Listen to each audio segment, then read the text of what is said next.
Dreams অসমৰ এই নতুন ভিডিঅ'লৈ আপোনালোকক স্বাগতম জনাইছোঁ। আজিৰ ভিডিঅ'ত আপোনালোকক লৈ আহিছে এখন বিশেষ জাননী আৰু এই জাননীখনত স্পষ্টকৈ উল্লেখ কৰা হৈছে যে আগন্তুক যি বিধানসভা নিৰ্বাচন 9 এপ্ৰিল তাৰিখে হ'বলৈ গৈ আছে। এই 9 এপ্ৰিল তাৰিখে কোনো ভোটাৰে যিহেতু মোবাইল ফোন লৈ ভোট গ্ৰহণ কেন্দ্ৰত প্ৰৱেশ কৰিব নোৱাৰিব। কি কাৰণে প্ৰৱেশ কৰিব নোৱাৰিব সবিশেষ ইয়াত উল্লেখ কৰা হৈছে। যেহেতু যদিহে কোনো ব্যক্তিয়ে মোবাইল ফোন লৈ প্ৰৱেশ কৰে তেন্তে তেওঁৰ মোবাইল ফোন জব্দ কৰা হ'ব বুলি স্পষ্টকৈ উল্লেখ কৰা হৈছে। কি কাৰণে এই নিৰ্দেশনা জাৰি কৰিছে সবিশেষ আপোনালোকক জনাব বিচাৰিছোঁ। দেখিবলৈ পাইছে এখন নিৰ্দেশনা আহিছে জিলা নিৰ্বাচনী বিষয়া কাৰ্যালয় নগাঁৱৰ পৰা এখন জাননী প্ৰকাশ পাইছে। জাননী ইয়াত উল্লেখ কৰা হৈছে ME 06/2025/259 ভাৰতৰ নিৰ্বাচন আয়োগৰ প্ৰেছ নোট ECI/PN/029/2026 তাৰিখ 15 মাৰ্চ 2026 অনুসৰি ভোটগ্ৰহণ কেন্দ্ৰৰ ভিতৰত মোবাইল ফোন নিষিদ্ধ নিৰ্দেশনা জাৰি কৰা হৈছে। সকলো ভোটাৰক অৱগত কৰা হয় যে ভোটগ্ৰহণ কেন্দ্ৰৰ ভিতৰত মোবাইল ফোন লৈ প্ৰৱেশ কৰাটো সম্পূৰ্ণ নিষিদ্ধ। কি কাৰণে নিষিদ্ধ তলত উল্লেখ কৰা হৈছে।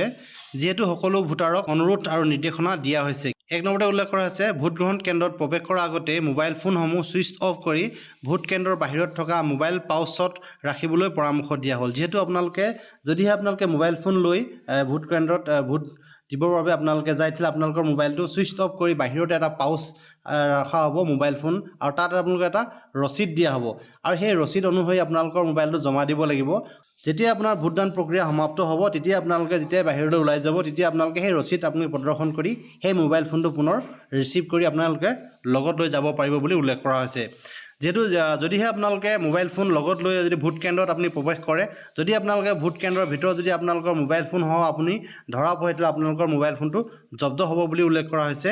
আৰু BLO আৰু যি স্বেচ্ছাসেৱকসকল থাকিব তেওঁলোকক এই যি নিৰ্দেশনা মানি চলাবৰ বাবে আহ্বান জনোৱা হৈছে। BLO আৰু যিসকল ভলণ্টিয়াৰ থাকিব তেওঁলোকৰ হাতত জমা কৰিব লাগিব আৰু তেওঁলোকে এটা ৰিচিপ্ট দিব আপোনালোকৰ মোবাইল ফোন এগেইনষ্টত, আৰু সেই ৰিচিপ্টটো আপোনালোকে দেখুৱাৰ পিছত আপোনালোকে সেই মোবাইল ফোনটো পুনৰ ৰিচিভ কৰিব পাৰিব বুলি উল্লেখ কৰা হৈছে।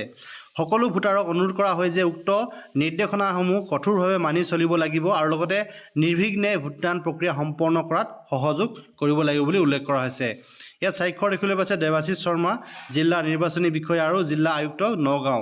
তাৰিখ উল্লেখ কৰা হৈছে 4 এপ্ৰিল 2026 তাৰিখ। যিহেতু 4 এপ্ৰিল 2026 তাৰিখে এই যি নিৰ্দেশনা জাৰি কৰিছে, কোনো ব্যক্তিয়ে আগন্তুক যি বিধানসভা নিৰ্বাচনৰ মোবাইল ফোন লৈ ভোট কেন্দ্ৰত প্ৰৱেশ কৰিব নোৱাৰিব আৰু নিয়ম অমান্য কৰা ব্যক্তিসকলৰ বিৰুদ্ধে ব্যৱস্থা গ্ৰহণ কৰা হ'ব বুলিও ইয়াত নিৰ্দেশনাখনত স্পষ্টকৈ উল্লেখ কৰা হৈছে।